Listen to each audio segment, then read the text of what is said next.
Hey, it's Clay, and this will be a video chart on ticker symbol SBGL. We will take a look at the 30-minute time frame.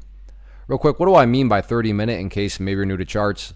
Instead of each one of these candlesticks here representing 1 day's worth of price action, which is what you would normally see, each one represents 30 minutes. So while this here may look like several days worth of time, it's actually today's price action broken down into 30-minute time slices.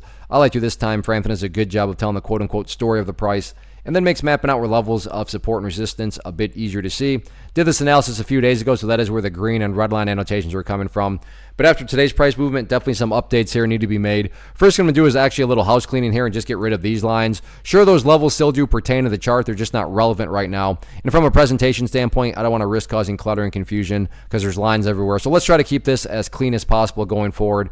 First update, though, is based on a foundational rule in charting, which states when levels of resistance are broken and closed above, you want to see them act as support. So $5 was that level of resistance going into today, but now that the price is up above it, that would be one of the newest areas of support. And what I would call the ideal level, meaning if you say, hey Clay, what would make this chart look the absolute strongest going forward? And that would definitely be if the price can stay up above the $5 mark. Now, don't get me wrong, if the price falls below it, that doesn't mean the entire chart's destroyed or ruined or anything like that. But yeah, if the price could manage to stay above it, that would definitely be a great sign of power going forward. Taking a step back and looking at all this from the bigger picture point of view, that is where the purple line comes into play, the 50-period simple moving average, keyword being moving. So as time goes by and that line moves itself higher and higher, the key question becomes nothing fancy, but just as long as the price stays above that line, as the line itself moves higher and higher, then the overall move, this right here being defined as quote-unquote the move, then the overall move is totally healthy. So sure, again, staying above 5 would be great, but big picture-wise, as long as the price is above that purple line, as the line, like I said, moves higher and higher,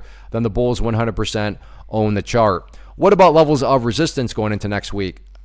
As far as where the sellers are at, first level right up there at $5.25.